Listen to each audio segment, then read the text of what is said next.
Hello दोस्तों, आप सभी का फिर से हमारे एक रोमांचक कहानी में स्वागत है। मेरी उम्र अभी 9वीं साल की है। शादी को 2.5 साल हो चुके हैं। मेरे पति का नाम राजू है। वो शहर में छोटा सा किराया का धंधा चलाते हैं और हफ्ते में 3-4 दिन घर आते जाते रहते हैं। मैं ससुराल में हूँ। सास ससुर, छोटे देवर, विक्की और मैं।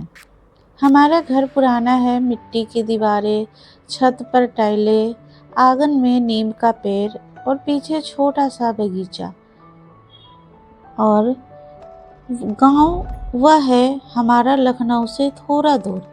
नाम है रामपुरवा। मेरी कमर पतली है, लेकिन जहाँ बहुत लोग चलते हुए मुझे देखते हैं तो लोग आकर्षित हो जाते हैं। जहाँ से फैलती है ना, वो जगह थोड़ी रसीली है। साड़ी का पल्लू जब भी कसकर बांधती हूँ तो लोग एक नज़र में ही अटक जाते हैं, जैसे कोई गहरा खूबसूरत खोखला हो जो उन्हें अंदर खींच ले। आंखें बड़ी बड़ी काजल लगाकर और भी गहरी हो जाती है, जैसे रात को किसी को खींचने के लिए बुलावा। होठ हमेशा हल्के लाल, जैसे चाय की चुस्की लेते लेते रंग चढ़ गया हो, या किसी को गर्म सांसों से। लेकिन यह सब बाहर की बात है। अंदर से मैं बहुत सा हूँ। भगवान की भक्ति करती हूँ, घर संभालती हूँ। फिर भी कुछ लोग कहते हैं कि मेरी मुस्कान में वो जादू है, वो पुरानी यादों को ताज़ा कर देता है और शरीर को भी। शादी से पहले की बात करूँ तो हाँ, मेरा एक बॉयफ्रेंड था। नाम था उसका अमित। हम दोनों स्कूल के दिनों से जानते थे। वो रामपुर वासी ही था, लेकिन पढ़ाई के लिए शहर चला गया था। हमारी बातें चिट्ठियों में होती थी। कभी कभी गांव की मेला में मिलते थे। वो मुझे देखकर कहता था, गीता, तू तो दिन ब दिन रसीली होती जा रही है। मैं शर्माकर मुस्कुराती और कहती, चुप रहो, कोई सुन लेगा तो। वो हंसता और कहता, सुन लेने दो, मैं तो बस तुझे देखना चाहता हूँ। पूरी रात ऊपर से नीचे तक ऐसी बातें, लेकिन कभी कुछ हुआ नहीं, बस बातें, छेड़छाड़ और दिल की धड़कन। साथ में नीचे वाली भाभी। शादी के पहले ही सब खत्म हो गया। मेरी सगाई राजू से तय हो गई और अमित शहर चला गया। मैंने सोचा था कि अब सब पुरानी किताब की तरह बंद हो गया, लेकिन किस्मत को कुछ और ही मंजूर था। जैसे कोई पुरानी आग फिर से सुलगने वाली हो। अब कहानी शुरू होती। वो दिन याद है मुझे, जब सास ने मुझे सुबह सुबह बुलाया, बहू आज चूल्हा जलाना, पर आज खास दाल चावल नहीं, कुछ नया बनाना। मैंने हंसकर पूछा, क्या बात है माँ? सास ने बताया कि अमित लौट आया है गांव। उसकी माँ बीमार थी, लेकिन असल में वह गांव की पुरानी जमीन के कागजात ठीक करने आया है। कुछ पुराना विवाद था जो अब सुलझाने के लिए वो वकील बनकर आया है। वह शाम को हमारे घर रुकेगा 2-3 दिन के लिए। तो अच्छे से खाना बनाना बहू। मैंने साड़ी का पल्लू ठीक किया। उसके बाद दिल में कुछ हलचल हुई नीचे तक। अमित, वही अमित जो कभी मुझे रसीली कहकर छेड़ता था, लेकिन अब मैं भाभी हूँ, राजू की पत्नी। मैंने मन में कहा, गीता, सब पुराना है, अब बस घर संभाल। लेकिन सास की बात सुनकर मेरे हाथ कांप गए और कुछ और भी गीला हो गया। मैंने चाय बनाई, दूध में इलायची डाली और सोचने लगी, वो आएगा तो क्या कहेगा, क्या पुरानी बातें याद दिलाएगा। शाम ढलते ढलते आंगन में नीम के पेड़ के नीचे वो आया। अमित सूट बूट में नहीं, साधारण कुर्ता पैजामा में, लेकिन चेहरा वही पुराना, आंखों में वही चमक जो मेरी कमर पर उतरकर रुक जाती थी। नमस्ते भाभी, उसने मुस्कुराते हुए कहा। भाभी शब्द सुनकर मेरा चेहरा गर्म हो गया, जैसे नीचे भी कुछ जल उठा हो। मैंने सिर झुकाकर कहा, आइए अमित भैया बैठिए, चाय रखी है। वो बैठ गया। सास और ससुर भी आ गए। बातें शुरू हुई, जमीन के कागजात की, गांव के बदलाव की, लेकिन उसकी नज़र बार बार मुझ पे टिक जाती। मेरी रसीली कमर पर जैसे कोई पुराना दावा जता रही हो। मैं चाय परोस रही थी जब उसने कहा, गीता, मतलब भाभी, तुम तो बिल्कुल वैसी ही हो जैसे पहले थी।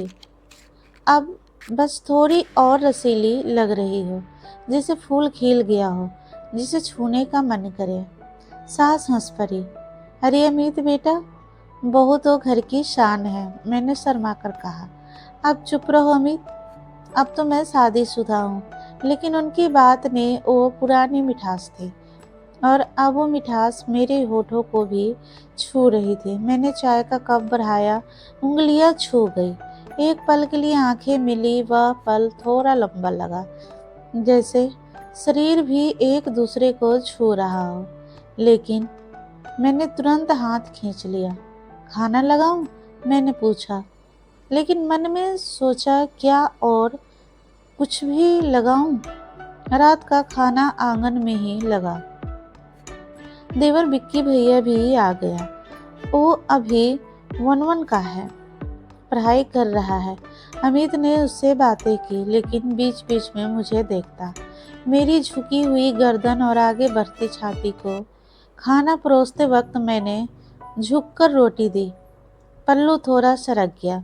अमित ने कहा, भाभी, तुम्हारे हाथ का स्वाद तो पुराना ही है, लेकिन अब तो और मीठा लग रहा है, जैसे रात भर चूसने लायक। मैंने हंसकर कहा, अमित, पुरानी बातें छोड़ो, अब तो बस घर परिवार। लेकिन अंदर से कुछ हिल रहा था, बहुत गहराई तक। रात को जब सब सो गए, मैं बिस्तर पर लेटी तो पुरानी यादें आ गई।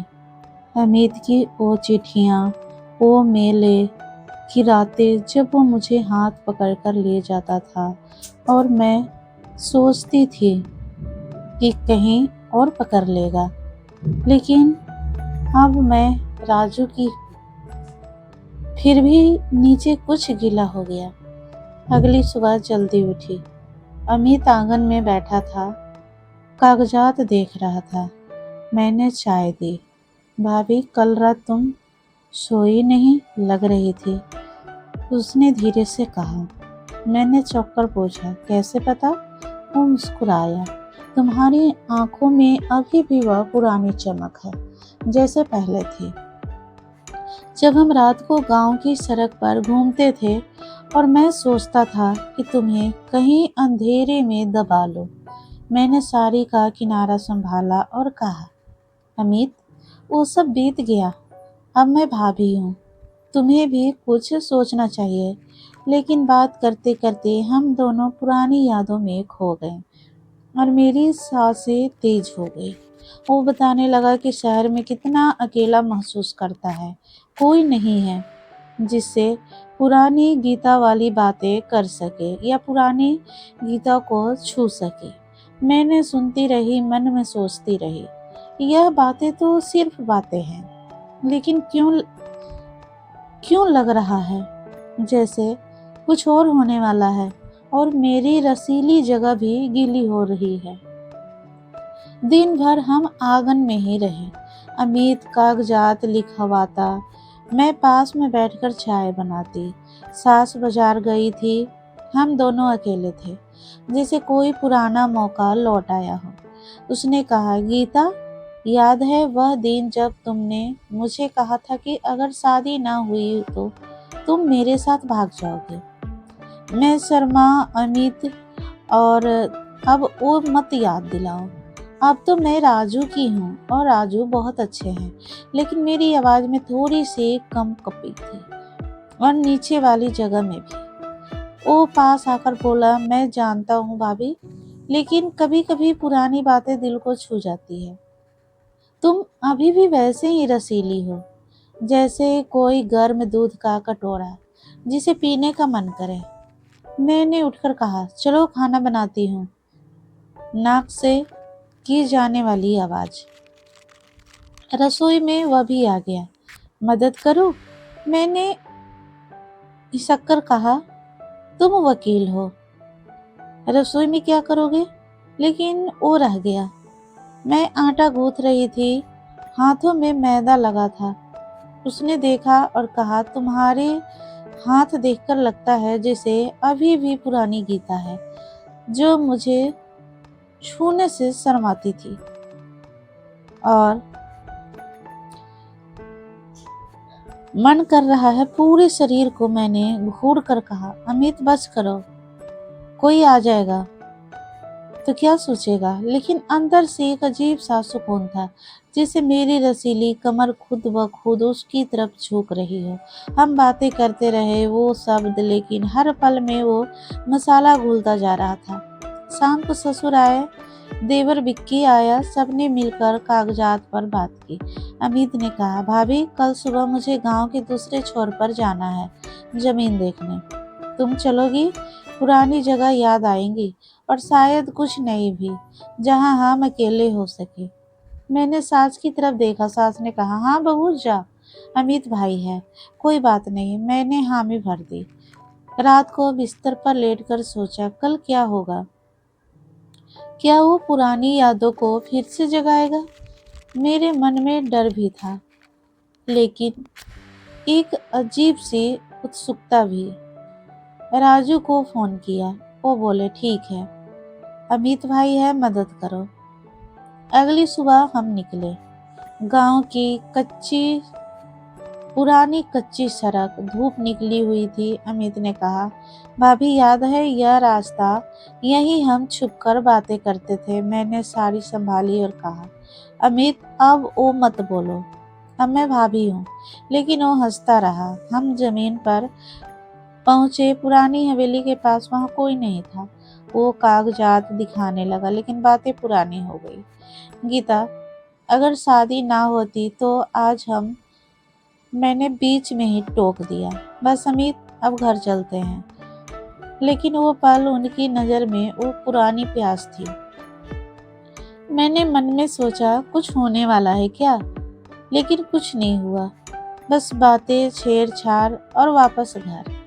घर आकर मैंने खाना बनाया। रात को फिर वही आंगन, अब बातें और गहरी हो गई। अमित ने कहा, भाभी तुम राजू भैया के साथ खुश हो ना? मैंने सिर हिलाया। बहुत खुश हूँ, वो अच्छे इंसान है। लेकिन उसकी आंखों में सवाल था। मैंने कहा, अमित तुम भी शादी कर लो, कोई अच्छी लड़की देखो। वो हंसा, देख रहा हूँ, लेकिन दिल में तो वो पुरानी रसीली गीता ही है। मैंने शर्माकर पल्लू खींचा और कहा, मैंने, चुप रहो, तुम ऐसे ही करते रहते हो। फिर दिन बीतते गए, वही आंगन में, कभी छत पर कपड़े सुखाते वक्त। हर बार लगता कि अब कुछ होने वाला है, लेकिन कभी कुछ नहीं हुआ। मैं राजू की पत्नी थी, अमित सिर्फ पुराना दोस्त। लेकिन बातों में वो मसाला था जो थरकी लोगों को लगता है कि जरूर आगे कुछ होगा। तीसरे दिन शाम को अमित ने सबको बुलाया। कागजात तैयार थे। उसने कहा, सासू जी, अपनी जमीन अब साफ है। और एक अच्छी खबर है, मैंने शहर में अपना काम छोड़ दिया है। अब गांव में ही रहूंगा। एक स्कूल खोलूंगा बच्चों के लिए। सब खुश हुए। मैंने चौंक कर देखा। अमित ने मुझे देखा और कहा, भाभी अब मैं गांव का ही हो गया, लेकिन तुम चिंता मत करना, मैं सिर्फ भाई की तरह रहूंगा। रात को सब सो गए, मैं अकेली थी। अमित आंगन में बैठा था। मैं पानी लेने गई। उसने कहा, गीता आज आखिरी रात, मैं तुमसे कुछ कहना चाहता हूँ। मेरा दिल धड़क गया। उसने कहा, मैं अब भी तुमसे प्यार करता हूँ। गला साफ करने की आवाज। लेकिन अब मैं समझ गया हूँ कि तुम खुश हो। मैं तुम्हें कभी परेशान नहीं करूँगा। बस दोस्त बने रहेंगे। मैंने आंसू पोंछे और कहा, अमित शुक्रिया, मैं भी खुश हूँ। अब परिवार ही सब कुछ है। अगले दिन अमित चला गया, लेकिन वो स्कूल खोलने के लिए गांव में ही रहने लगा। महीनों बाद पता चला कि उसकी शादी हो रही है किसी अच्छी लड़के से। मैंने उसे आशीर्वाद दिया, राजू ने भी उसकी मदद की। अब कहानी का असली मोड़। 1 साल बाद अमित का स्कूल चलने लगा। मैं वहां बच्चों को पढ़ाने जाती थी, स्वेच्छा से। राजू और अमित अब अच्छे दोस्त बन गए। एक दिन स्कूल में बच्चों के साथ खेलते खेलते अमित ने मुझसे कहा, भाभी तुमने मुझे सही रास्ता दिखाया। मैंने मुस्कुराकर कहा, अब सब ठीक है। लेकिन असल में वो पुरानी रसीली यादें अब सिर्फ यादें रह गई। मैंने सीखा कि भाभी होना सिर्फ घर संभालना नहीं, बल्कि दिल भी संभालना है। अमित अब गांव का शिक्षक है। मैं भाभी हूँ जो बच्चों को नैतिकता सिखाती हूँ। राजू खुश है, परिवार खुश है। और कहानी यहीं खत्म नहीं होती। एक दिन सास ने मुझे गले लगाया और कहा, बहू तूने अमित को सही रास्ता दिखाया, वो अब हमारे परिवार का हिस्सा है। मैंने सोचा कभी कभी पुरानी बातें सिर्फ सबक बन जाती है। कोई शारीरिक कुछ नहीं हुआ, बस दिल की बातें हुई। लेकिन वो बातें इतनी गहरी थी कि लगता था कुछ होने वाला है। आज मैं आपको यह कहानी इसलिए सुना रही हूँ ताकि दोस्तों को, क्योंकि ये बताना चाहते हैं कि जीवन में रस तो होना ही चाहिए, लेकिन वह रस परिवार के लिए हो। अमित अब मेरे लिए सिर्फ भाई है और मैं अब भी रसीली भाभी हूँ, लेकिन अब वो रस अच्छे कामों में है। 2 महीने बाद स्कूल में एक बड़ा कार्यक्रम था, बच्चों का वार्षिक उत्सव। अमित ने मुझे बुलाया, भाभी तुम स्टेज पर कुछ बोलोगी, बच्चों को सिखाओ कि परिवार कितना महत्वपूर्ण है। मैं गई। स्टेज पर खड़ी होकर मैंने कहा, बच्चों मैं तुम्हें आज कुछ अपनी कहानी सुनाती हूँ। पहले मैं सोचती कि ये सब कैसे क्या होता है, लेकिन समझ में आ गई शुरुआत की असली रसम क्या होती है। लोग तालियां बजाने लगे। अमित मुस्कुराया, पर उसकी मुस्कान सिर्फ सम्मान था। घर लौटकर राजू ने मुझे गले लगाया, गीता तुम्हारी वजह से सब अच्छा हो गया। मैंने कहा, हाँ सब ठीक है। इस तरह मेरी कहानी आगे बढ़ती गई। अमित ने स्कूल में मेरी मदद ली। हम सब बच्चों को साथ पढ़ाते। कभी पुरानी बातें छिड़ जाती, कभी वो हंसी मजाक, कोई थरकीपन नहीं, बस प्यार भरी दोस्ती। सास बहू कहती, तूने गांव को नई दिशा दी। 1 साल बाद अमित की शादी हुई। मैंने खुद उसकी दुल्हन को मंगलसूत्र पहनाया, उसकी बेबी ने मुझे गले लगाया। तो दोस्तों आज कहानी यही थी। फिर मिलते हैं नई कहानी के साथ। धन्यवाद।